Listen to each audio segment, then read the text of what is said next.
12절 내가 이미 얻었다 함도 아니요 온전히 이루었다 함도 아니라 오직 내가 그리스도 예수께 잡힌 바 된 그것을 잡으려고 달려가노라.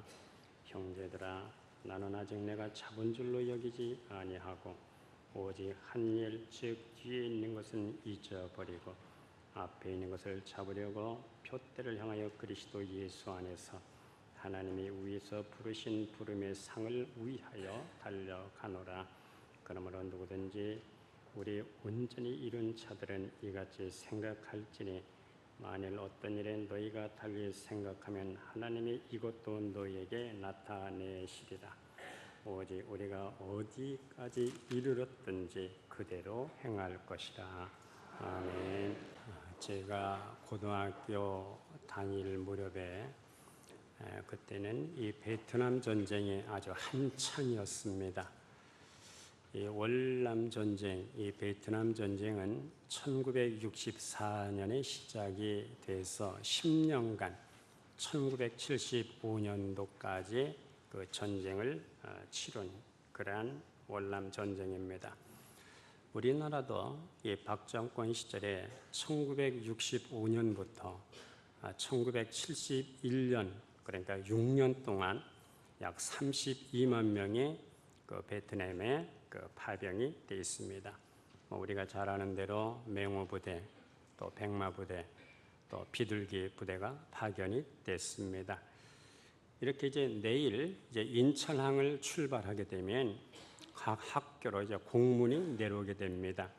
어느 학교는 어디에서 어디까지 나가서 파병되는 병사들을 격려하고 위로하고 박수를 치라는 그런 공문이 내려옵니다.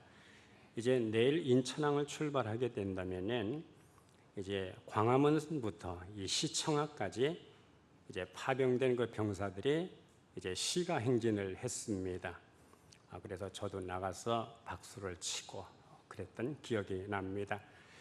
한 번은 이제 그 백마부대가 이제 파병이 될 때였습니다. 저도 나가서 물론 박수 치고 격려도 하고 소리도 질렀습니다. 그때 노래가 흘러나옵니다. 달려간다 백마는 월남 땅으로 이기고 돌아오라 대한의 용사들. 노래를 같이 따라 부르면서 박수를 치고 격려를 합니다. 그리고 차 안에서 집에 돌아올 때 그 노래가 왠지 이렇게 슬프게 들렸어요. 달려간다 백마는, 크게 슬펐어요. 달려간다 백마는. 당시 그 월남 전쟁에 참전한 미국 병장 월급이 300불 정도였습니다. 반면에 월남 전쟁에 참전한 우리 국군 병장 월급은 54불이었습니다. 물론 이 월급은 미국에서 주었습니다. 박정희 대통령은 그 차액을 가지고 경북 고속도로 428km를 건설을 했습니다. 이 고속도로가 1965년부터 1971년까지 이영만리 베트남에서 전쟁에 참전한 우리 국군 용사들의 피땀 어린 것은 그 돈으로 이 건설이 됐다는 것을 우리가 잘 알고 있습니다. 이 미국이 베트남 전쟁을 치르고 있었을 때에 1965년엔 69년은 아주 유난히 추운 겨울이었습니다. 이 전쟁 때문에 마음도 시리고 그리고 경제도 그렇게 어려웠습니다. 또 날씨도 그 해는 정말 지독하게 추웠습니다. 이 무렵에 미국 중서부 인디애나 주에 살고 있는 빌과 글로리아라고 하는 부부가 있었어요. 빌은 음악을 좋아하고 그리고 글로리아는 글을 쓰는 것을 좋아했습니다. 당시 사회 분위기가 어두웠기 때문에 빌이 참 작곡을 해도 그게 시원치를 않았습니다. 거기에다가 이 남편 빌이라고 하는 사람이 단핵구증이라고 하는 병에 걸려서 아주 무기력한 그런 병에 걸렸어요. 당시 신학계에서도 하나님은 죽었다는 이 죽음의 신학이 바로 유행을 하고 있었습니다. 바로 이런 무렵에 이런 분위기 속에서 1970년 봄을 맞이하게 됩니다. 그런데 어느 날 주차장 한 구석에서 깨어진 이 아스팔트 속에서 파릇파릇한 새싹이 돋아나온 것을 보고 이 비리 소리를 지릅니다. 여보, 저 솟아나고 있는 이 풀잎을 봐. 이제 봄이 오고 있는 거야. 우리 가정에도 곧 봄이 오겠지. 그리고 얼마 안 돼서 이 가정에 셋째 아이가 태어나게 됩니다. 아이가 태어났었을 때 기쁨보다는 현실이 암담했어요. 도대체 살 길이 막막했습니다. 두려움이 컸습니다. 이때 아내 글로리아가 무릎을 꿇고 주님 앞에 기도를 드립니다. 하나님, 우리는 살 길이 참 막막하고 현실이 너무 암담합니다. 이 문제를 놓고 하나님 앞에 기도를 하기 시작했습니다. 그런데 마음속에 두려움이 사라지기 시작하면서 하나님의 임재를 느끼는 기쁨이 충만하기 시작했어요. 그는 기쁨을 못 이겨서 펜을 들어서 가사를 써 내려갔습니다. 그리고 남편에게 소리를 질렀습니다. 여보, 빨리 와서 이 말씀을 주님이 주셨는데 여기에다 한번 곡을 붙여보세요. 이렇게 해서 불멸의 가스펠이 탄생하게 됩니다. 그 가스펠은 살아계신 주 나의 참된 소망 걱정 근심 전혀 없네 사랑의 주네 갈 길 인도하니 내 모든 삶의 기쁨 늘 충만하네. 성도 여러분, 주님이 살아계셔서 이 자리에 우리와 함께 계시다는 이 사실을 믿습니까? 살아계신 주 그분이 나의 참된 소망, 유일한 소망이라고 하는 사실을 믿습니까? 살아계셔서 성령으로 오늘 이 자리에 함께 계시다는 이 사실을 믿습니까? 그분이 내 갈 길까지 인도하십니다. 우리가 그분을 모시고 의지하고 섬긴다면 우리 삶 속에서도 기쁜 일이 일어나게 될 줄로 믿습니다. 살아계신 주, 나의 참된 소망, 이 바울이 이것을 경험을 했습니다. 이 바울이 경험한 것을 오늘 이 자리에서 우리와 함께 공유하는 이러한 시간이 될 수 있기를 기원합니다. 첫째, 바울은 그리스도를 만난 사람이었어요. 그가 다메섹 도상에서 예수님을 만나게 됩니다. 예수님을 만나면서 그가 세 가지를 경험하게 됩니다. 첫째는 부활하신 주님, 살아계신 주님, 부활하신 주님을 경험을 합니다. 그리고 또 하나는 예수 믿는 사람을 박해하고 교회를 박해한 것이 예수님 자체를 박해한 것을, 이 사실을 그가 깨닫게 됩니다. 그는 유대주의를 위해서, 유대교를 위해서 기독교를 말살해야 된다고 그렇게 생각을 했어요. 이런 확신 때문에 그는 스데반을 죽이는데 동참하게 됩니다. 그리고 사내들인 공문을 받아서 지금 체포령을 갖고 다메섹까지 지금 쫓아가고 있는 겁니다. 아주 극성스러운 열심이 그에게 있었어요. 아주 먼 길입니다. 거기까지 잡아오겠다는 겁니다. 그리고 그것은 이스라엘을 위해서, 율법을 위해서, 하나님을 위해서 그렇게 확신을 갖고 그런 일을 했습니다. 이것은 자기의 사리 사욕 때문에 한 일이 아니었어요. 율법을 고수하기 위해서 이런 사람들을 용납해서는 안 된다고 그렇게 생각을 했어요. 이런 사명을 갖고 지금 그가 가는 길입니다. 그런데 가는 도중에 정오에 부활하신 주님이 그를 가로막습니다. 그리고 빛 가운데 음성이 들리는 겁니다. 사울아, 어찌하여 네가 나를 박해하느냐? 주여 누구십니까? 정체를 확인합니다. 나는 네가 박해하는 예수라. 그가 부활하신 주님, 살아계신 주님을 경험을 합니다. 그 시간은 바로 정오였습니다. 아, 예수의 부활이 뜬 소문이 아니로구나. 정말 진짜로구나. 베드로와 야고보, 요한이 외치는 예수 부활이 사실이구나. 그는 부활하신 주님을 그 자리에서 경험을 하게 됩니다.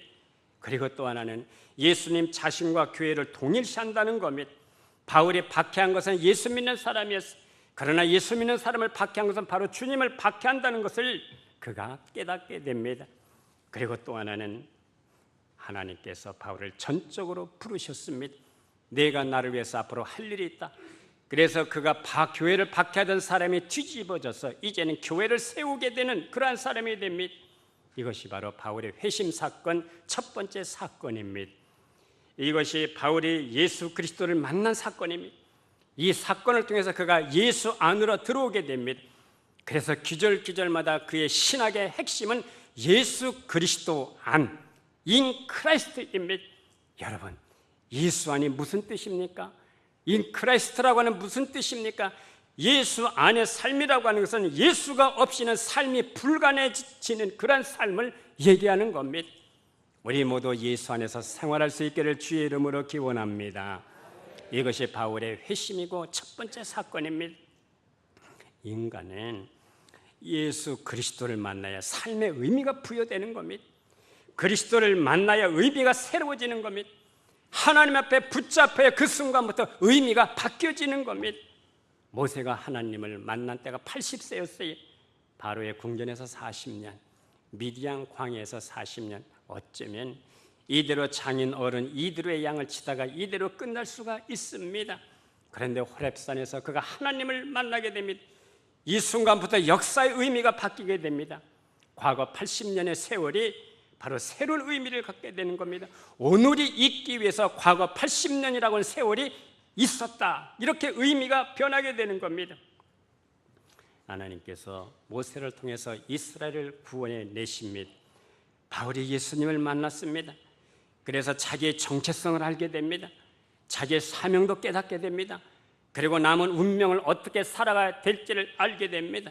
성도 여러분, 예수 그리스도가 우리의 존재의 의미, 생명, 양식, 존재 방식이라고 하는 것을 믿으시기를 바랍니다. 예수가 없는 인생은 표류할 수밖에 없어요. 우리는 예수로 말미암아 사는 것이 몸에 배어야 될 줄로 믿습니다. 그분에게 붙잡히고 살아야 될 줄로 믿으시기를 바랍니다. 때문에 우리는 우리의 눈을 들어서 예수님에게 고착시켜야 됩니다. 우리의 본질, 우리의 삶의 본질이 예수 그리스도가 되기를 기원합니다. 결국은 예수님을 크게 보아야 인생이 풀리게 돼 있는 겁니다. 내 힘을 빼고 내 모든 방식을 포기하지 않으면 우리는 예수님이 작게 보일 수밖에 없어요. 예수님을 옵션으로 만나는 것이 아니라 전부로 믿고 만날 수 있기를 기원합니다. 우리는 예수 그리스도로 살아야 영적 고갈이 없는 겁니다. 성도는 진리 성향으로 살아야 되는 거예요. 그 진리는 오늘도 우리의 구원자이신 예수 그리스도이신 줄로 믿으시기를 바랍니다. 예수님을 경험하고 부활하신 주님이 내 안에서 역사할 때에 부활의 권능이 드러나고 생명의 역사가 우리를 통해서 증명되고 나타난다는 것을 우리는 믿으시기를 바랍니다. 살아계신 주 나의 참된 소망. 하나님은 죽은 하나님이 아니에요. 부활하셔서 성령으로 이 자리에 살아계신 그분입니다. 우리가 그분을 전부로 믿고 살아갈 수 있기를 기원합니다. 이제 두 번째, 바울은 자랑이 바뀐 사람입니다. 이 바울은 두 가지 자랑이 있었어요. 하나는 십자가 자랑과 하나는 내가 약한 것을 자랑한다는 것입니다. 바울이 예수님을 전하면서 소아시아로 다니면서 열심히 복음을 전합니다. 그러다가 사도행전 17장을 보면은 아덴, 요즘은 그리스 아테네로 가서 복음을 전했어요. 이 아테네는 철학의 본산지입니다. 소크라테스, 플라톤, 아리스토텔레스 같은 철학자들이 많았던 그러한 도시입니다. 최고의 지성의 도시였어요. 그런데 이 지성의 도시에 왜 그렇게 또 우상은 그렇게도 많습니까? 그가 그것을 보고 통분히 여깁니다. 우리나라 사람들도 언젠가 우주 로켓을 발사를 하는데요, 돼지 머리를 놓고 고사를 지내요. 이것이 하나님이 없는 지성인들의 모습입니다. 바울의 우상을 보다가 알지 못하는 신에게라고 쓴 이 우상을 보게 돼요. 너희가 알지 못하는 신을 내가 알게 하겠다. 여기서 바울의 궤변을 늘어놓게 됩니다. 사실 아테네 사람들이 알지 못하는 신에게 이걸 만들어 놓은 것은 혹시 우리가 여러 신을 섬기다가 빠뜨린 신이 있을지도 모른다. 그러면 그 신이 진노하면 우리가 만수무강에 차질이 생기지 않겠나? 그래서 알지 못하는 신, 이렇게 하나를 만들어 놓고 섬긴다는 겁니다. 요즘 말하면 무명용사비 같은 이름이 없는 그러한 신입니다. 바울이 이것을 보고 너희가 모르는 신을 내가 알게 하겠다는 겁니다. 그게 바로 하나님이야. 바로 이렇게 궤변을 늘어놓아요. 다른 도시처럼 십자가를 전하지 못했어요. 아테네에서는 사도가 바로 철학자가 되는 순간입니다. 이렇게 출발했기 때문에 아테네에서 선교의 실패를 하게 됩니다. 어제 토요일날 인도 선교사님을 다시 한번 만났는데요, 인도 선교가 어려운 것은 인도에는 4만 개의 신이 있다는 겁니다.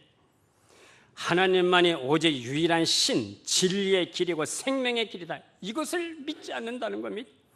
여러 신 중에 예수 신도 그 중에 하나인데, 이 신 저 신 다 섬기면은 여러 신이 우리에게 복을 주실 것이고 예수 신도 우리에게 복을 주실 것인데, 우리가 여러 신 섬기면 복 받고 좋지 않겠는가? 이렇게 예수님을 믿는 사람들이 많다는 겁니다. 바울은 여기서 아테네에서 철학적인 논쟁을 하다가 교회를 세우지 못했어요. 데살로니가 그 지방에서는 3주 만에 교회가 세워졌는데 아테네에서는 선교에 실패를 하게 됩니다. 그리고 고린도로 넘어오게 됩니다. 고린도에 넘어와서 다 의욕을 상실했습니다. 두렵고 떨렸습니다. 밥은 먹어야 되니까 그가 평소에 익혔던 천막 만드는 일로 그저 겨우겨우 아르바이트를 하면서 생활을 합니다. 훗날 고린도 교회 성도들에게 바울이 이렇게 편지를 씁니다. 우리가 고린도전서 2장을 보면은 돈이 없어서 두려운 게 아니었어요. 몸에 병이 들어서 떨린 게 아니었어요. 고린도에서는 박해도 별로 없었습니다. 그럼에도 불구하고 심히 두렵고 심히 그가 떨었습니다.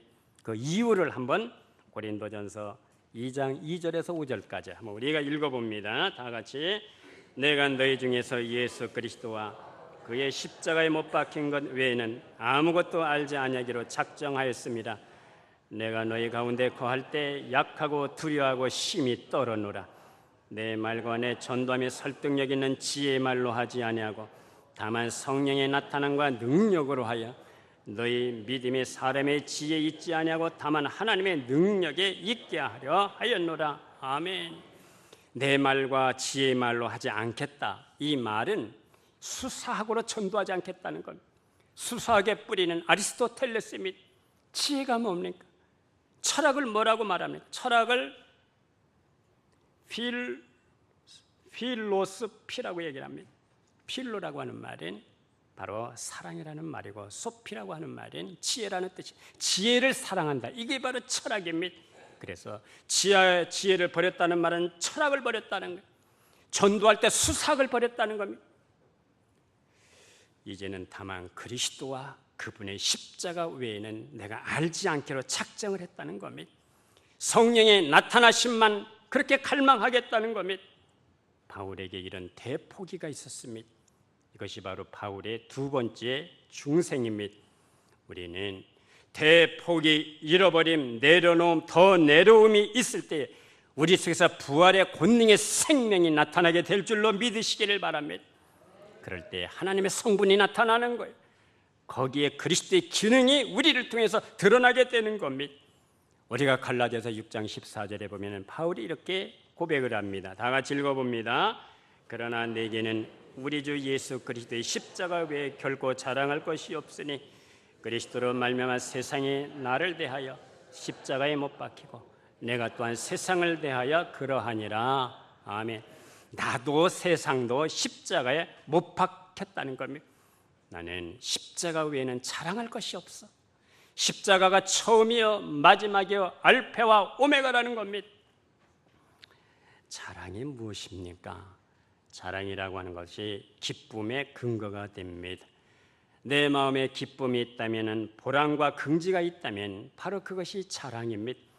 무엇보다도 우선적이고 그것을 위해서 희생할 수 있는 높은 가치가 주어졌을 때 바로 그것이 그 사람에게는 자랑입니다. 사람은 그래서 자랑이 없으면 죽는 거예요. 사람마다 그 나름대로 다 자랑거리를 갖고 있습니다. 바울은 원래 자랑이 많은 사람이었어요. 그러나 지나고 보니까 다 부질없는 것, 다 허무한 것, 그리고 헛된 것이었어요. 그래서 분투와 같이 그래서 버렸다는 겁니다. 이제 자랑이 바뀝니다. 십자가를 자랑합니다. 왜 십자가를 자랑합니까? 그것은 의의 근거가 되기 때문에 그렇습니다. 어떻게 죄인이 의인이 될 수가 있느냐는 겁니다. 바로 십자가 계시가 나타났습니다. 하나님의 사랑, 하나님의 뜻, 하나님의 성품, 용서, 사랑이 진리의 성리가 바로 십자가 속에 다 들어가 있기 때문입니다. 십자가는 하나님의 능력입니다. 오늘도 십자가는 하나님의 지혜인 것을 믿으시기를 바랍니다.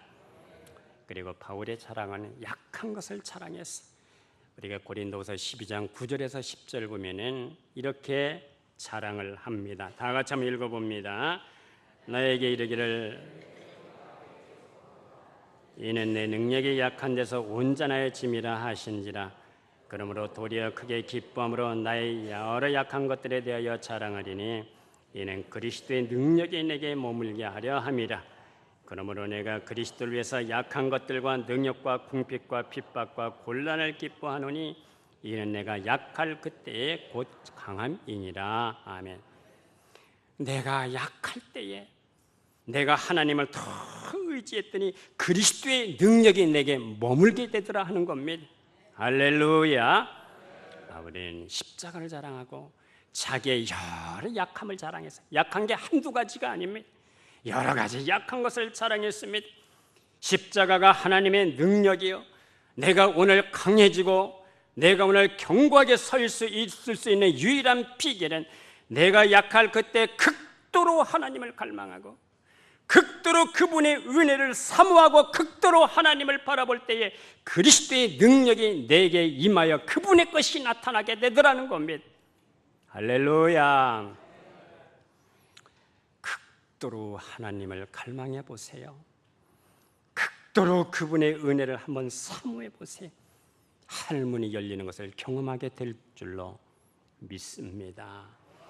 내가 약할 때 극도로 하나님을 갈망하고 극도로 하나님의 은혜를 사모했더니 그분께서 하늘의 문을 열어주시고 이른 비의 은혜도 주시고 늦은 비의 은혜도 주시는 겁니다. 우리는 무엇을 자랑해야 되겠습니까? 살아계신 주 나의 참된 소망, 그분을 자랑할 수 있기를 주의 이름으로 기원합니다. 이제 세 번째, 바울은 목적이 바뀐 사람입니다. 오늘 우리가 이 본문에 보면 내가 이미 얻었다 함도 아니야, 내가 이미 이뤘다 함도 아니야, 오직 내가 그리스도 예수께 잡힌 바 된 그것을 잡으려고 달려가노라. 여기서 달려간다는 말은 앞으로 몸을 기울이고 최선을 다해서 달려간다, 그런 뜻입니다. 바울은 다메섹에서 주님을 만난 다음에 아라비아로 가서 3년 동안 신학을 정리를 합니다. 그리고 수양하는 시간을 갖고 기도를 합니다. 예수님에게 잡히고 보니까 자신의 목적까지 바뀌었어요. 그 목적은 예수님께서 세워주신 목적입니다. 오늘 본문 13절 14절을 다시 한번 큰 소리로 한번 읽어보겠습니다. 형제들아, 나는 아직 잡은 줄로 여기지 아니하고 오직 한 일, 즉 뒤에 있는 것은 잊어버리고 앞에 있는 것을 잡으려고 푯대를 향하여 그리스도 예수 안에서 하나님이 위에서 부르신 부름의 상을 위하여 달려가노라. 바울은 예수 그리스도가 푯대가 됐습니다. 예수 그리스도가 목적입니다. 예수를 믿는다는 것은 목적이 바뀌었다는 것을 말하는 거예요. 오늘 우리가 예수를 믿는다고 하면서도 목적은 내게 있고 하나님을 수단으로 믿으면 그것은 아직 예수 믿는 사람이 아닙니다. 하나님을 옵션으로 믿는 것도 그것은 잘못 믿고 있는 겁니다. 어느 무당이 예수님을 믿게 됐습니다. 그 여인이 목사님이, 그 교회 담임 목사님이 설교를 할 때는 졸아요.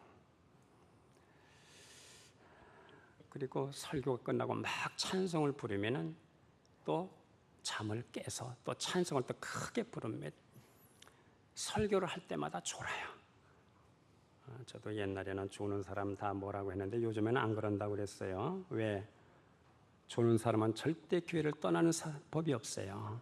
그래서 내가 뭐라고 안 그럽니다. 졸면 졸았지 그 다음 주일날 또 나와요. 그런데 그 교회 대조적인 사람이 있습니다. 아주 교회를 열심히 나옵니다. 그런데 그 담임 목사님 말에 의하면은 무당이 믿는 예수가 진짜라는 거예요. 왜? 목적이 바뀌었다는 겁니다.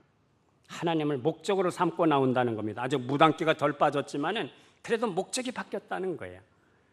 자, 그러나 열심히 나오는 사람은 아들 낳기 위해서 나온다는 겁니다. 뭐 절에도 가보고 약도 먹어보고 뭐 이것저것 다 했는데 어떤 사람이 당신이 예수 믿으면 아들 낳는다고 그래서 지금 나왔다는 겁니다. 지금까지 하나님을 수단으로 믿고 있어요.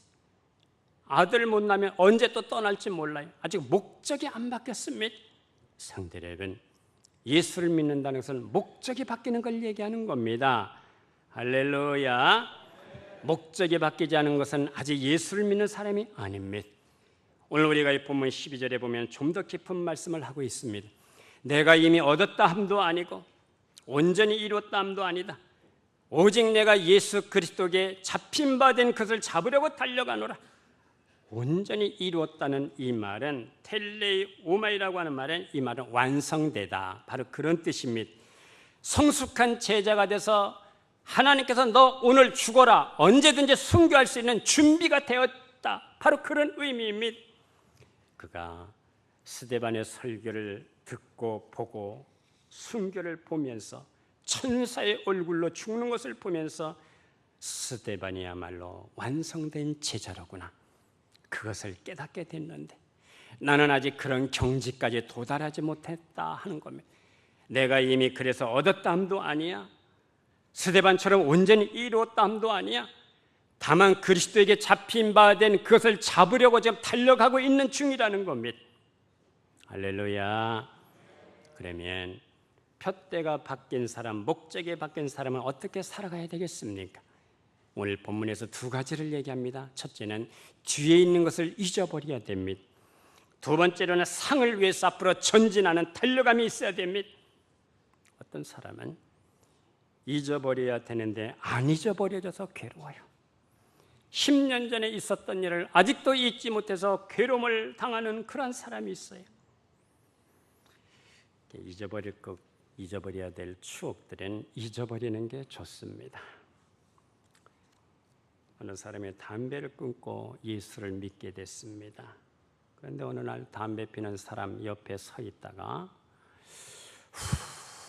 하고 연기를 품으니까 담배 연기를 맡으니까 머리가 아프다. 다른 데로 슬그머니 피해야 되는데 그게 정상인데 아직도 이 사람은 담배 맛이 종종 생각이 날 때가 있어요. 담배 연기가 옆에서 이렇게 오니까 맛이 기가 막혀. 아직도 잊어버리지를 않았어. 화투를 오랫동안 치던 사람이 화투를 끊고 예수를 믿게 됐답니다. 화투 치는 사람을 보고 이렇게 보고 있다가 가만히 있어봐, 이거 화투를 어떻게 치더라. 옛날에는 나도 잘 쳤는데 이게 기억이 안 나야 되는데 다 기억이 나는 겁니다. 옛날 생각이 나면 옆구리에 탁 주면서 38 꽝땡 차봐. 아직도 기억이 나는 거예요. 성도 여러분, 오늘 우리는 옛사람은 잊어버리고 새사람으로 살 수 있는 은혜를 주시기를 주의 이름으로 기원합니다. 코미디언 이주일 씨가 폐암을 앓으면서 TV에 광고를 했어요. 담배 피지 마십시오, 이라는 광고를 했지만은 사실은 이주일 씨가 그 앓은 폐암은 그 주치의에 의하면은 사실 담배와는 거의 상관이 없는 선암이었다고 합니다. 이 선암이라고 하는 것은 담배를 피지 않은 여성들에게 주로 나타나는 그런 암이라고 합니다. 만일 이주일 씨가 담배 회사를 상대로 해서 소송을 냈다면 원인 무효가 돼서 아마 100% 패소했을 가능성이 크다. 그 주치의가 나와서 TV에 나와서 얘기하는 것을 어느 날 들었어요. TV에서 이 주치의가 하는 얘기가 이주일 씨가 죽은 이유를 설명을 하는데요. 이주일 씨가 무명 시절엔 너무나 가난했답니다. 그래서 뚜껑이 없는, 지붕이 없는 노천 부엌에서 살았다는 거예요. 부엌은 부엌인데 지붕이 없어요. 이런 노천 부엌에서 그렇게 일을 했다고 해요. 그러다가 어느 날 못생겨서 미안합니다, 이렇게 오래 흉내를 내면서 그것이 그러면 인기가 일어나서 코미디언이 아주 유명해졌어요. 돈도 많이 벌었습니다. 그래서 아들을 미국으로 유학을 보냈습니다. 이제 여름방학이 돼서 아들이 잠시 돌아왔어요. 그리고 하는 말이 아버지 좋은 차를 사셨네요. 제가 한번 몰아보면 안 될까요?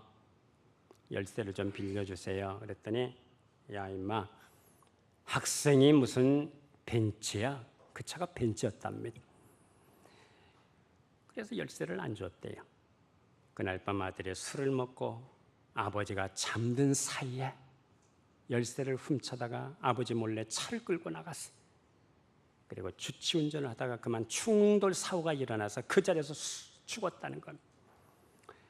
2주일간 너무너무 후회하면서 그까진 차가 뭐 대단한 것이라고, 그래 네가 한번 타봐라, 한번 몰아봐라, 이 열쇠를 줄걸. 이제 돈을 좀 벌어서 살만하니까 아들이 죽었어요. 이후로부터 그는 죽은 아들 때문에 그것을 잊지 못하고 스트레스 받고 결국은 암에 걸렸다 하는 얘기입니다. 아들이 죽은 것을 어떻게 잊을 수가 있겠습니까?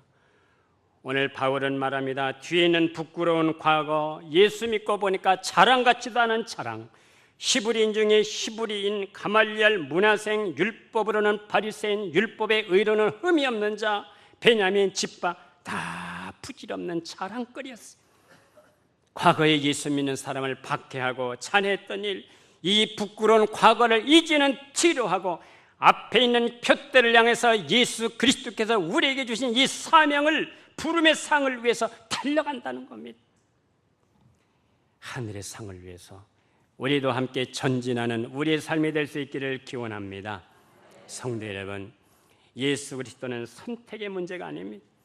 물고기를 떠난 물고기는 혹 살 수 있을지 몰라도 하나님을 떠난 영혼은 살 수가 없는 겁니다. 독생자를 죽이면서까지 열어놓으신 길을 피해서 살 길은 이 세상 그 어디에도 없는 거예요. 하나님이 베푸신 오직 유일한 사랑, 완벽한 사랑, 그 사랑을 피해서 산다면 필경은 멸망입니다. 하나님의 진노밖에 없습니다. 오늘 우리는 하나님을 목적으로 삼는 사람, 볼 수 없는 것을 볼 수 있는 은혜를 주실 수 있기를 기원합니다.